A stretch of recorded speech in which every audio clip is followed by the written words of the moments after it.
What's going on, everybody? If you're seeing this page, that means the official Torian Rain Reloaded merch store is now available. To get access to the store, make sure you go ahead and click the store tab on my YouTube channel. From there, you will be able to see all the merch that is available. We have mugs, shirts, hoodies, joggers, and so much more to come. All original designs made by yours truly, Torian Rain Reloaded. Now go ahead and get your merch today, and you can feel nothing in style. Tears and condolences mark the growing memorial outside the Palmdale Sheriff Station. Everybody here remembering Deputy Ryan Clinkunbroomer, 30 years old, an 8-year veteran of the Sheriff's Department. There's nothing anyone can do but I could see it's been very pray emotional. for him. Emotional night. It's in my backyard. I mean, these things happen all the time, but I don't remember it happening in our own backyard. Oh, he's not gonna be here. You know what I'm talking about? So it's very sad. The community is hurt. Not only me. Relief, the suspected killer is now off the streets. 29-year-old Kevin Salazar taken into custody after a long standoff at his family's home. SWAT finally tear-gassing Salazar out. Our deputies gave this suspect an opportunity to peacefully give up. That is not the right that was afforded to our deputy 3 days ago out here across the street. This security video shows what the sheriff calls a targeted ambushed killing. The gunman in his gray Toyota pulling up to the deputy, shooting Clinkunbroomer as he sat in his patrol car. I feel extremely confident that we have the right person in custody. The right person, the sheriff says, along with having that gray Toyota thought to be the one seen driving up to the deputy's black and white moments before the deadly shooting. And we're now learning more about the suspected deputy killer himself through his own mother. Tiene esquizofrenia. Diagnosed with schizophrenia, she says, hearing voices in his head saying Salazar is sick, suffering from mental illness. He wasn't in his right state of mind. And a lot of parents that have kids that have schizophrenia, family members that have schizophrenia will understand us. For now, it might be more about understanding the tragic loss itself. Just horrific. There's just no reason for this, but it happened and he's not coming back, so his family just has to move on. So y'all just heard that audio from that news clip right there, and this is a story that has been floating around for the last couple of days. It was one of those things that also it was kind of low key, it was kind of high key in some aspects, but it was low key at the same time. And one thing that was brought to my attention from the person who sent me this story was, weren't the usual suspects, you know who they are, trying to say that it was most likely a black person that did this. At this point, I'm not surprised when they say that. Remember, they said the same thing when it came to that smash and grab out there in Glendale a couple weeks ago, and then they got exposed that it wasn't.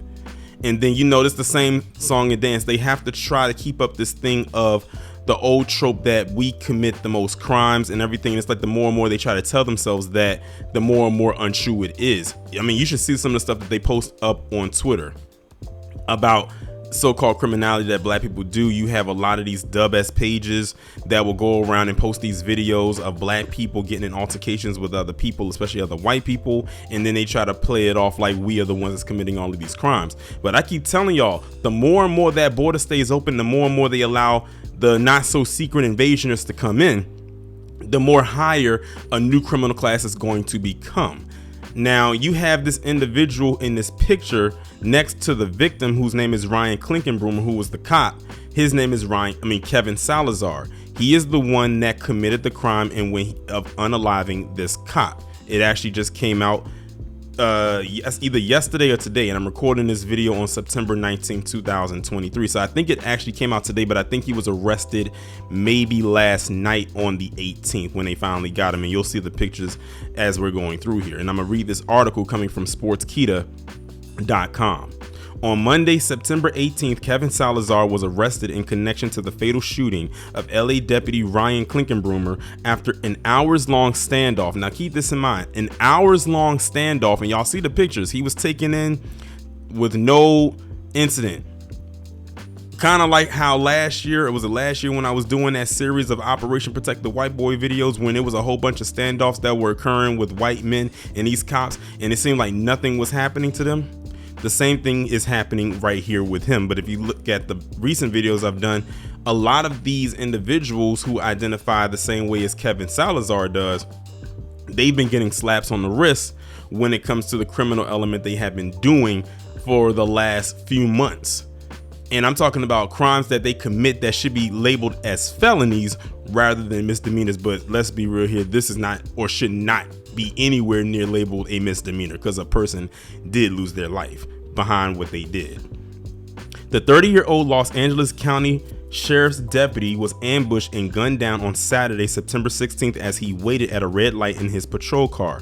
In a press conference on Sunday, Sheriff Robert Luna enlisted the public's help to identify the suspect in the case after a vehicle of interest described as a dark gray 2006 to 2012 Toyota Corolla was spotted speeding away from the traffic stop at the time of the incident. On Monday, Luna said that the suspect in connection of the shooting death of Deputy Ryan Clinkunbroomer was located following a tip. The suspect, identified as 29-year-old Kevin Salazar, was tracked down to a residence in Palmdale and was arrested after an hours-long standoff early Monday morning.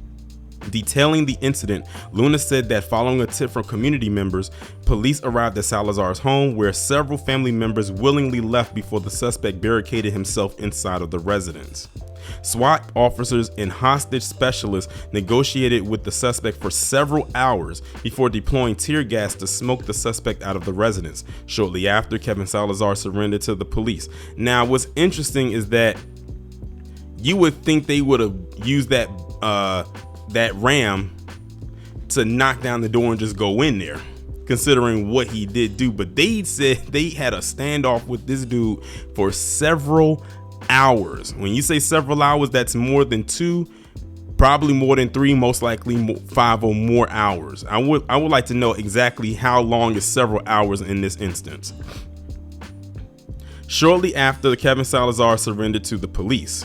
Authorities said that the car seen speeding through the red light after gunning down the deputy was found with several firearms inside. Luna said that they are confident they have the suspect in custody. However, he asked anyone with any information to come forward, as any additional details would help prosecute the assailant.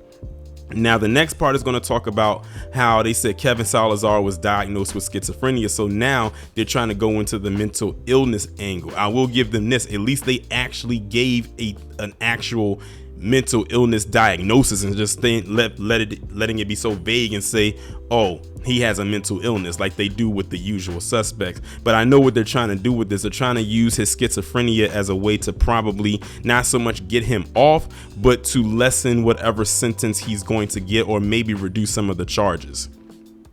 On Monday, Sheriff Robert Luna said that they have arrested the suspect responsible for the murder of LA Deputy Ryan Clinkunbroomer, who was killed in his patrol car in an unprovoked attack. Surveillance video obtained by the sheriff's office showed a dark gray Toyota Corolla pulling up next to the deputy's patrol vehicle at a red light just before the deputy was shot. Luna said that investigators are still working on establishing a motive for the attack, but alleged that the suspect, Kevin Salazar, was involved in a road rage incident in the days leading up to the shooting.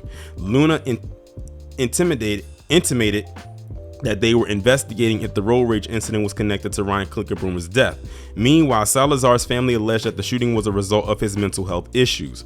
Kevin Salazar's mother told the Los Angeles Times that her son was diagnosed with schizophrenia and was recently committed to the Sylmar Psych facility. The suspect, who was living with his parents, had also attempted suicide, and heard voices in his head. I'm telling you, they're going to play heavy on that. They're going to play heavy on that mental illness tip. Just keep that in mind as this continues to go forward. Kevin Salazar's mother said that he was on medication but had stopped taking it 10 months earlier. She alleged that the family did not force him to take the medication, as he appeared calm. Now see, that's an issue. They said this guy stopped taking his meds 10 months ago, so this man was off his meds for almost a year, and he's a schizophrenic, and his family did not even try to put him back on the meds because he appeared calm. Now, because you thought he appeared calm, look at what he did. He acted erratically, and he ended up killing a cop because, he got off the meds for so long.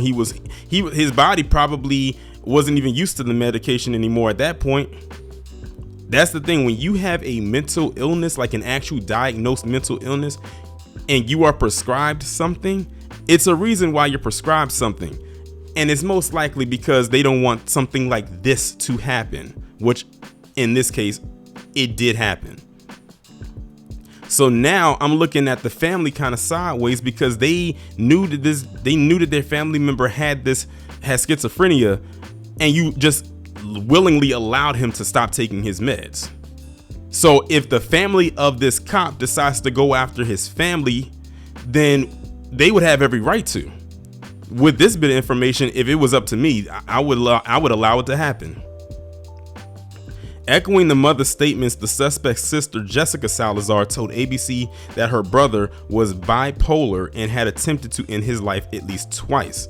"We just want you guys to know my brother has schizophrenia. He's bipolar," said the suspect's sister, Jessica Salazar. "He was diagnosed with schizophrenia. A lot of people who have family members out there are going to understand. He would feel persecuted, voices talking to him. He tried committing suicide once or twice." You know, as crazy as that sounds, they're not going to all just go for that. They're not just going to all just like, okay, he had schizophrenia. Why wasn't he on his meds? That's what a lot of people are going to say. Or why weren't you as the family making him take his meds, no matter if he wanted to take them or not? Because look at what it led to. Look what the consequences ended up becoming. At the end of the day, a life was taken. This guy that he took out is not coming back. This is not a video game. He's gone. He's not going to wake up again or function again. He is out of here. A profile slogan in a social media account that appeared to belong to the suspect read, "Dead in a couple days, weeks, or years."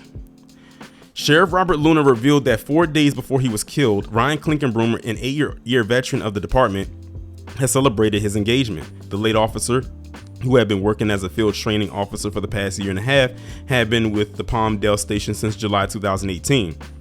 On Monday, the sheriff read a statement on behalf of Clinkunbroomer's family members that included 3 generations of law enforcement officers. Ryan's father and grandfather served in the LA Sheriff's Department.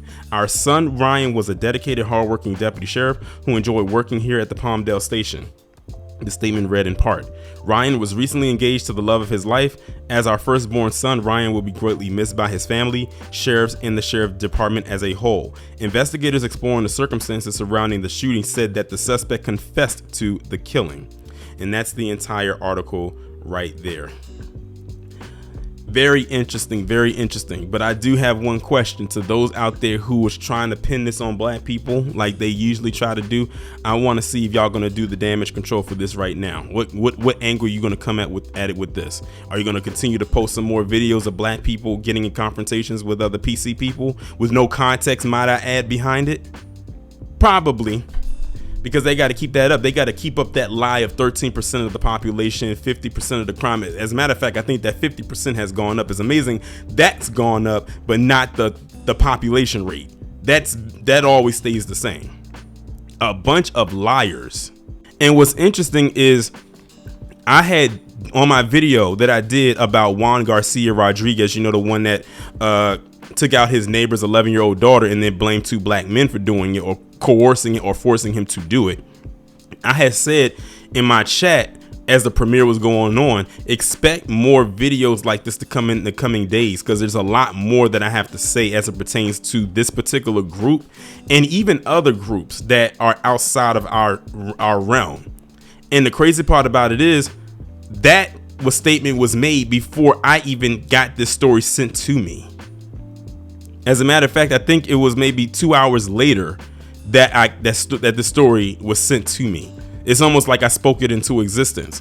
But expect more stuff like this to continue to happen as more and more as what I call the not so secret invasioners come over here.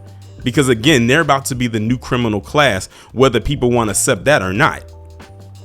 And also in closing, this is another reason why I keep telling people, do not buy into that black and brown coalition nonsense, because the only time they want to lump us in and do that black and brown thing is when something on a criminal level happens. And if we continue to buy into that, I'm noticing there's some people that are pulling away from it or never bought to it at all. Shout out to them. I'm one of the people that did not buy into it. It is what it is. It sounds good on paper at one point in time, but now it doesn't even sound good on paper.